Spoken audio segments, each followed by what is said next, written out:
Hello, I'm Kath from Hong Kong. Hello, I'm Adrian in London, and we're recording this episode on the eve of Valentine's Day. And if I take you back to last November, Kath, when we were talking about doing this podcast, one of the first ideas we came up with was a Valentine's special.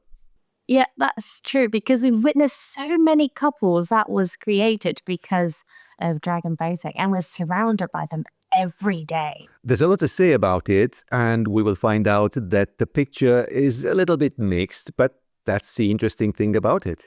Yeah. What do you mean by mixed though? As in, some people have found the success and some haven't?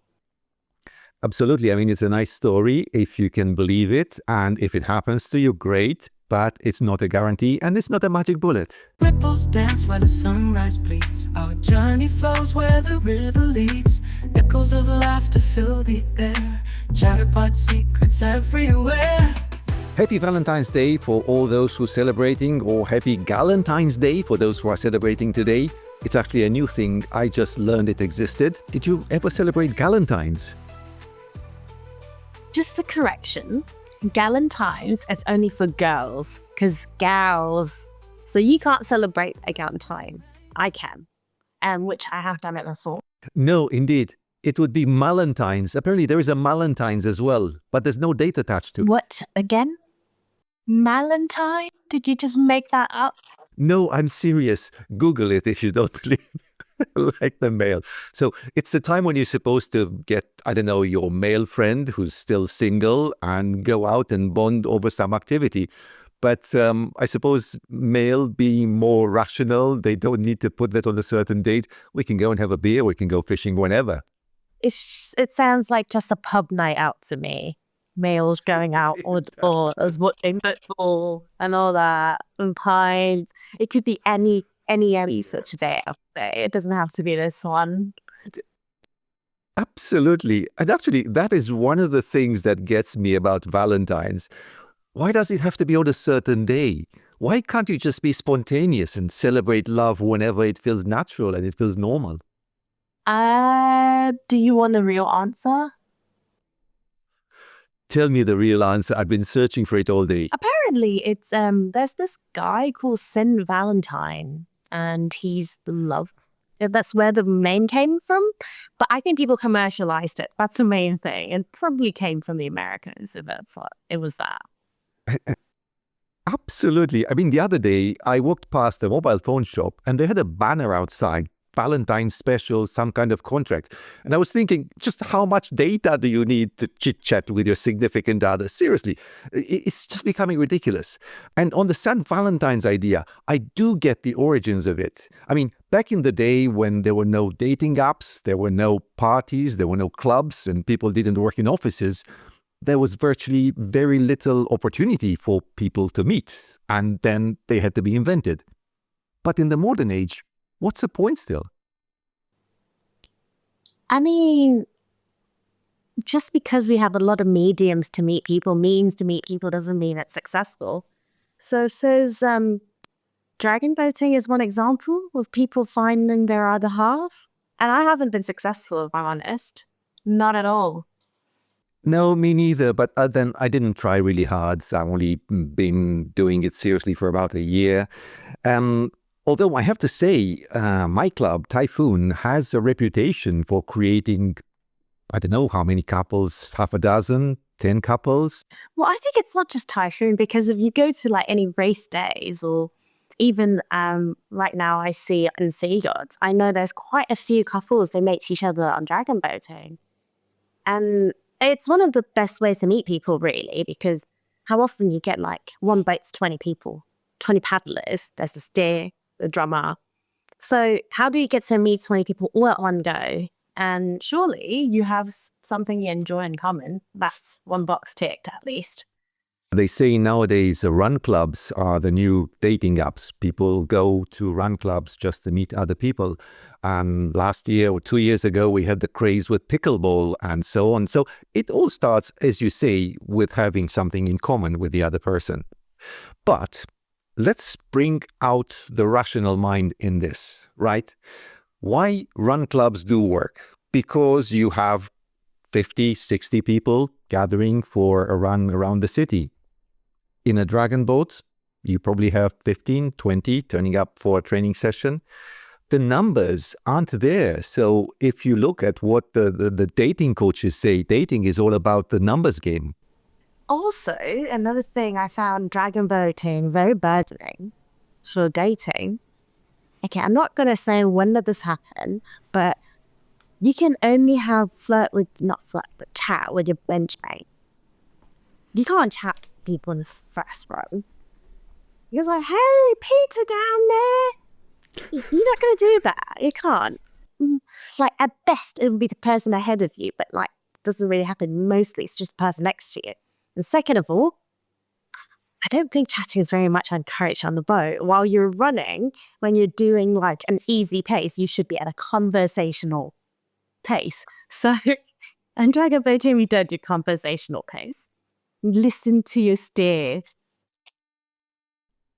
Correct. And actually, chatter is one of the reasons why you were told off on the boat many, many times.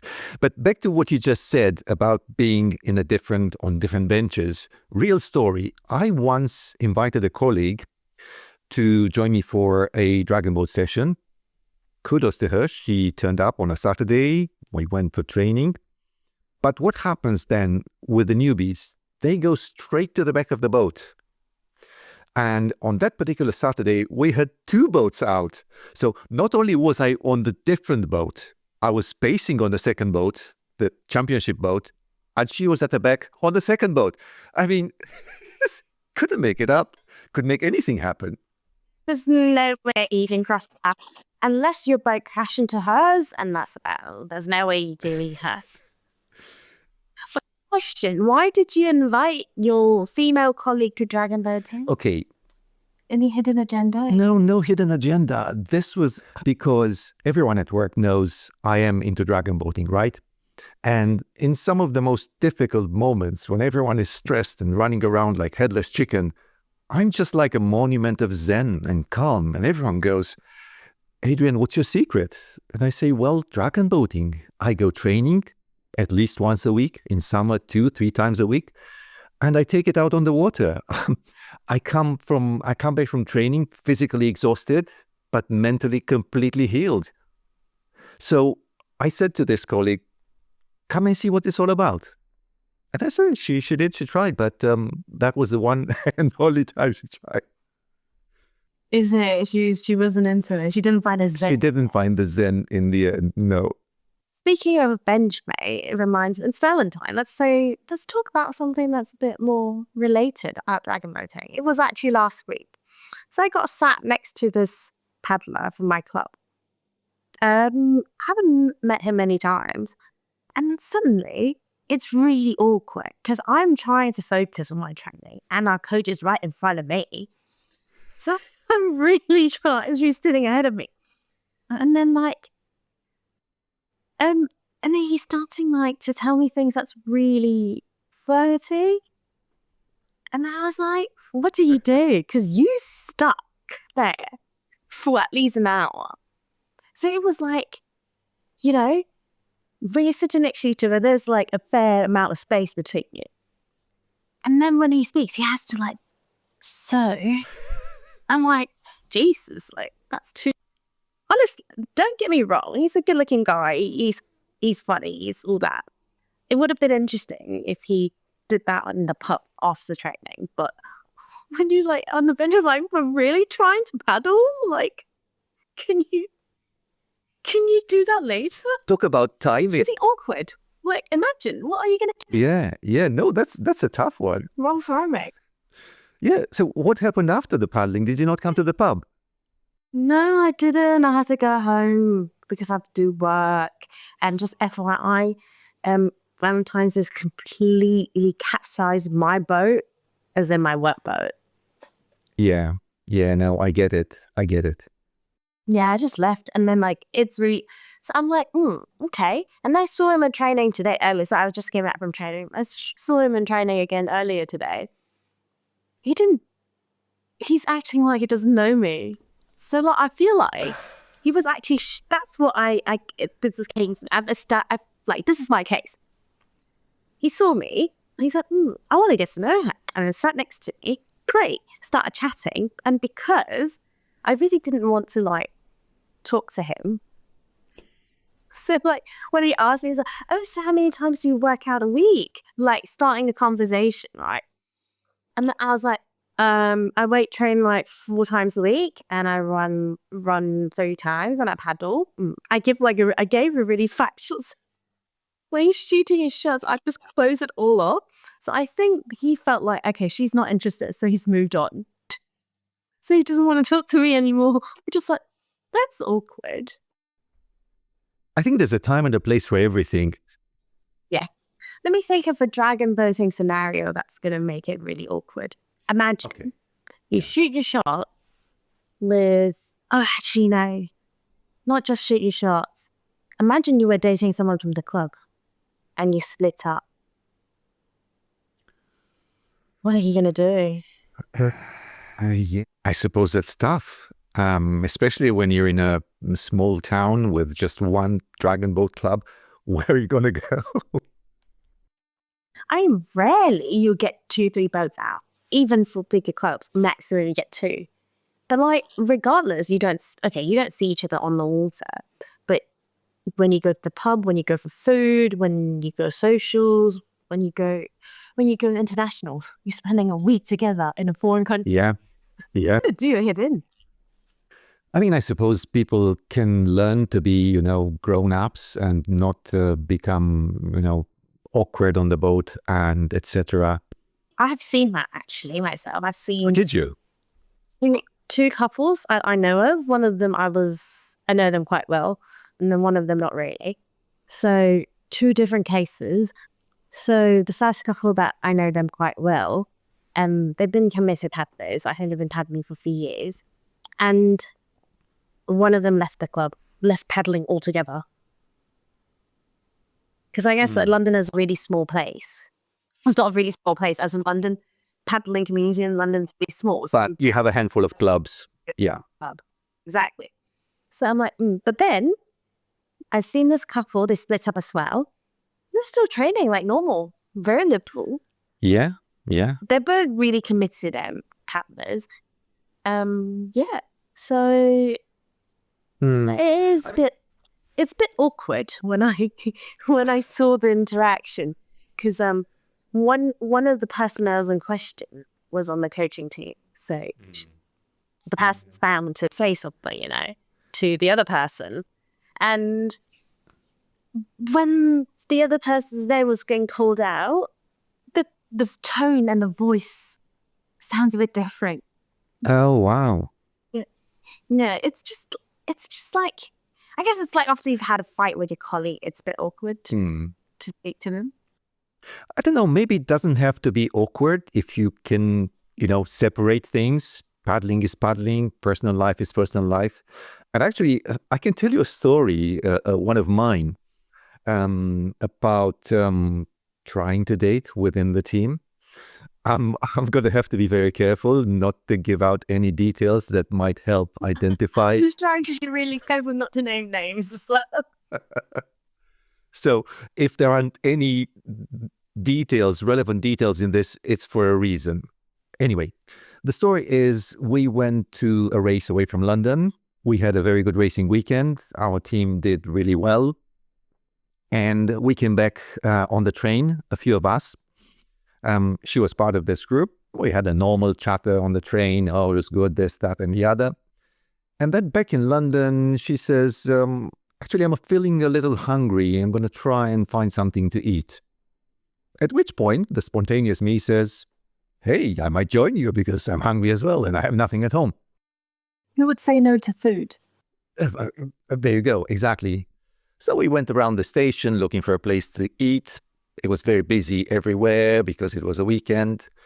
We ended up in a Nando's where we shared a big platter of chicken, right? We shared a platter? Yes, we got a big platter of chicken, which we shared. And we talked about everything except dragon boating. And it was really a really enjoyable hour. Yes. So later that night, on my way home, I texted her and said, hey, I hope you got home safely. I really enjoyed spending time with you, and I would like to get to know you better. Are you free on Friday for a proper date? And she replied, I mean, kudos to her. It was very clear from the very beginning. She said, thank you for asking me out, but I'm not available for a proper date. See you next time in training. And that was it. And then we see each other almost every week in training, at racing. We go away for long distance races, and there's nothing awkward. It's not like, oh, she rejected me. I should feel. I guess it's like really early on, like you just ask her out. That's what. Yeah, I suppose you're right. Yeah. So yes, it didn't happen for me. It didn't happen for you. But as we said, we know people who are happily in a couple and paddling. And one of them is Jean and Susanna, my teammates at Typhoon. We caught up with them Lovely. a little earlier because everyone is busy these days with work and travel and everything. So here they are. Jean and Susanna, welcome to the podcast. Can you start with your story, please? Okay, so Jean and I met back at the university. We kind of went through the uni without knowing each other until after we both graduated. And then we kind of started dating when we were both in our first jobs. And I think we both were really kind of into a lot of the, how to say, like the sports groups and student union and all those kind of activities. So we kind of knew about each other. We also went to the same karate club, but at the different times. So we never actually met. But once we said that, we kind of got together. Everyone was like, how did you do that without actually never meeting each other? So it was kind of funny. And then, yeah, the story short is Jean just messaged me, how are you? After I think we've been out of uni for at least like a year. And we just met for a drink and the rest is history, I suppose. So Jean slid into Susanna's DM, basically. Yeah, you could say that. Right. So you actually did not meet each other on the boat. No, not at all. I started back in 2012, a long time ago, with another charity team, and that's how I sort of joined Dragon Boat. Never done Dragon Boat before, because at that time I was still actively competing in other sport like karate, basketball, and all that stuff. So Dragon Boat was, I suppose, only cross training for myself as a fitness, and that was all, and that was it. But just carry on over the last few years, I suppose. So I've been doing it for a long time. You become a coach in the meantime. Yeah, very much. Yeah, you could say so. Because I coach in other sports as well. For over the past 10 years, over 15 years now. So it's just a matter of, going through the Dragon Boat coaching qualifications, and that's pretty much it, because that's what I enjoy as well, the coaching side of things. So we'll see how that goes, because I've got my level 1 now, so hopefully we'll get the level 2 and 3, and I think there's level 4 anyway. So it should be fairly straightforward, to be fair. Yeah, I'm just curious. How did you have to drag Susanna into dragon boating, or she was just like, put her hands up, can I come with? Yeah, I mean, she's quite active anyway. As an active individual, she goes gyms, she goes swimming as well. So it just matter of me. I am very active anyway, so I guess that sort of matches. She's never done with a dragon boat, so I just took her along. I want to give it a go, because it's quite, you could say, intensive at times. So that's why it's good to do new sports anyway. And she's been doing it for over 5 years, 5 years now. I think the first time I tried it was probably the first year when we started dating. And I started with one of the charity teams back then. Well, I suppose shout out to CCC Turtles, because they got me into dragon boating. And I suppose with Dragon Ball was since we met, I knew some sports like swimming that I taught Gene, and then he taught me some and got me into some new sports like cycling and dragon boating. So yeah, and I just enjoyed it as a sport, and I really like the fact that you do it as a group, and I made some friends, and it was just really nice not to do sports on your own, because most of the growing up I done a lot of swimming, and it's just like you're just on your own, and so I really enjoyed that kind of team sport and being part of that. That sounds great. Kath, do you want to start our Mr. and Mrs. quiz? Yeah. So to get to know you two a little better, especially for our audience, we'll ask you some questions, and you just have to shout out each other's name, which you think would, suit the statement better or question better. So in 3, who's the better paddler? 3, 2, 1. Gene. Do you not want to say your own name because you're trying to be polite? Oh, okay. Yeah. Oh, okay. Gene. Okay. Who's more competitive? Gene. Gene. Who's the bigger paddle geek? Gene. Yeah. No, Gene. Who has worse timing? Timing. Susanna. Susanna. Yeah, I tend to always just go faster than everyone is wanting me to go. All right, next question. Who grunts more during a race? To do drugs more. What? Thinking. We try not to. joke.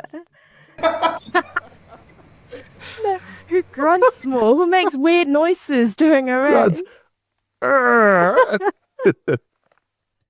Adrian, you do the honors. Who grunts more during the race? Oh, grunts. Grunts. Oh, Susanna. Susanna, yeah. Because I really need to help Max. Yeah, yeah. Yeah, I was Right. gonna say. Last question. Who's more likely to capsize in an OC1? Susanna. Susanna, I guess. We collectively decided it was me. Right, that's it. That's all of the question. That was. But okay, okay. When I wrote these questions, right, I kind of had the answers in mind, ish, and I thought it would be Jean that's making the noises, and I was surprised to hear it's actually Susanna. Not really. I mean, in terms of any sports I've done, in terms of competitive anyway, at a competitive level, as long as your head is in the space, in a game mindset, you're always set. Doesn't matter little noise or as much noise as you make, because if your mind is in the game, that's in the zone, that's more than enough. You don't need to do anything else. So yeah. But speaking of, making noises on the boat, I think until I've done Dragon Ball pool for the first time in my life on my own, I did not know what grunting on the boat actually means. Because that time, the first time I saw people doing it like ahead of me, I was like, why are they shouting and doing all these things? And then when it was my turn, I will be honest, towards the end, I actually start crying. That's how much you have to help yourself. And yeah, so anyone who wants to see how much noise they can make, just do a Dragon Ball poll, and then you'll see how much it actually helps. For that, they might need to go to BNTS, because we don't normally do that in training. Well, we can set that up in training. That's not a problem. Yeah, let's do that. Yeah, that's not one. We can set that. And you just need a few more guys. Yeah. You're definitely gonna kill yourself. That's the only thing. But yeah, sure, they'll definitely do that.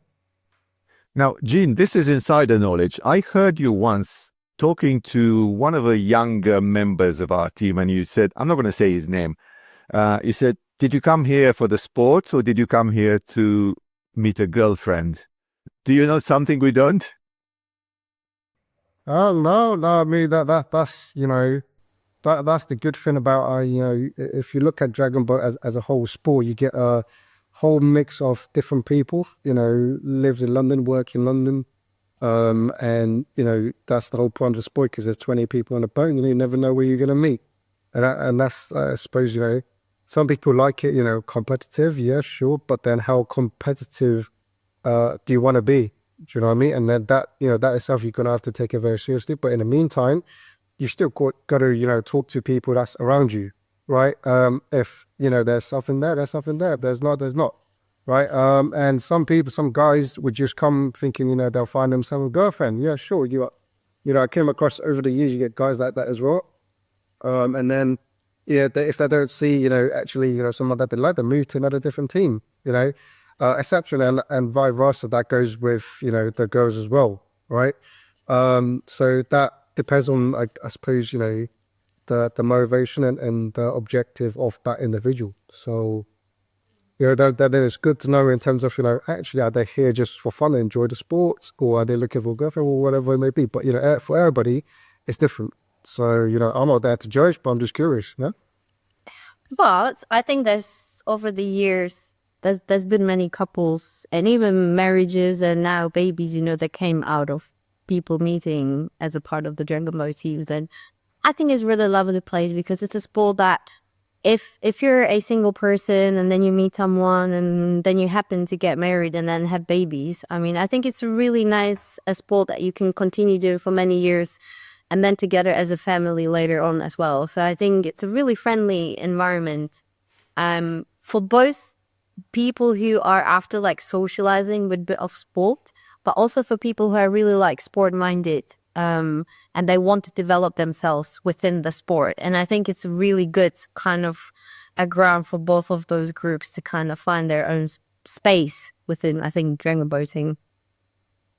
That was so nicely said, Susanna. I think that's why he married Midley. Sure.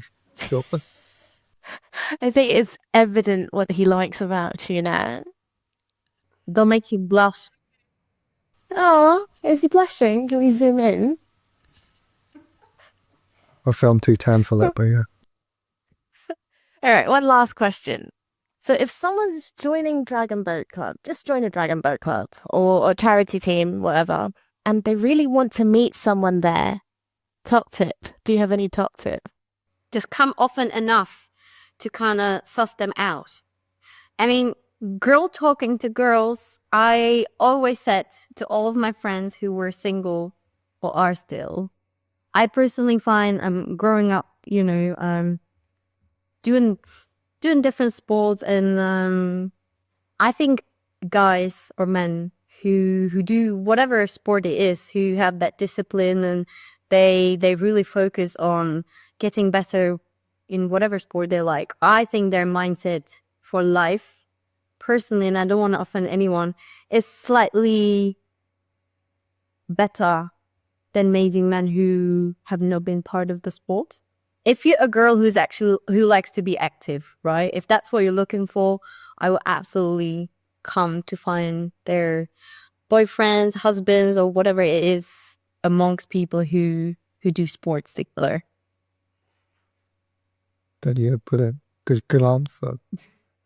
Well, for me, I would say the number one thing is just have conversations. Just make the first initiative. Whether you're not asking someone straight away, oh, do you want to be my boyfriend or girlfriend? You're not, though, are you? Right. So therefore, just have a normal conversation, and that's the first thing, because you know what, in Dragon Ball, because you get a lot of new people here and there. So therefore, some of them are shy. They won't even initiate. So actually, the first thing you do is just initiate. That's good enough. Just start a conversation. Hey, how's your morning? Whatever it is. That itself is a good starter, and that's good enough. And I think that itself adds a lot of value, because you make that initiative first. So yeah. Or if you are already dragon boating, it's a good excuse to ask someone from the office or somewhere else to like hang out. Oh, do you want to come and, try my dragon boat team practice one sometimes, Guess what? This is data related with dragon boating. People have commitment issues these days. Yeah, absolutely. So guess what? Meeting someone from a dragon boat club who would paddle regardless of weather. When it's 3 degrees or 30 degrees, they will still paddle. They have no commitment issues. Ticks another box. You should find someone from a dragon boat club. That's what Susanna was saying. And actually, interesting, if we go back to what you're saying, because, girls talking to girls is different. About your female friends from the dragon boat community, maybe didn't work for us. Did they have any better experiences? Do you know what? I'm thinking about it. Most of them I've heard are horror stories. I was hoping to end this episode on a positive note. Okay, I can tell you a personal story that's dragon boating. It's quite positive, it's quite funny. And I learned that runners are faster than a dragon boat. But anyway, I remember last summer, we're paddling down the dock. So where we paddle in London with Lake and Dragons, it's quite residential. So you see people running just down the dock, along the dock. So when it's hot, what would you do? What would a guy do? You take your top off, right? And there's me pacing, because when you pace, you don't have to look at the person ahead of you. You just do whatever. So I'm kind of looking ahead, supposedly. And then we'll see this guy. I think we see him every weekend when we train. And I was like, oh my God. I'm trying to look for a husband, as a joke. I mean, if you're interested, leave it in comments below.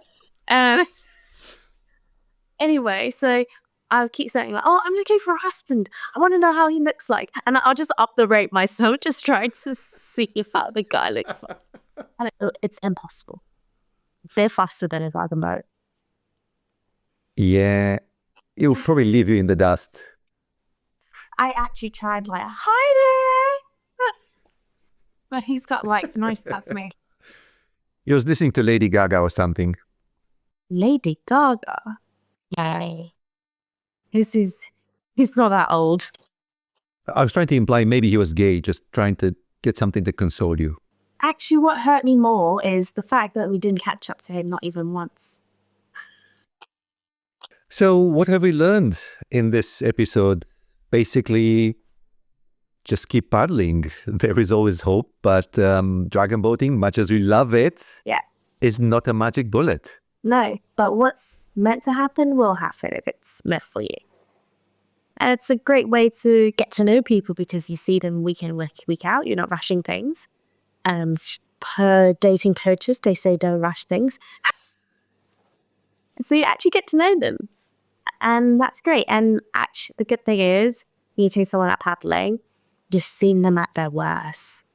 They're drenched, soaked. It's not just when after you run, you have little flashy look and you have makeup on.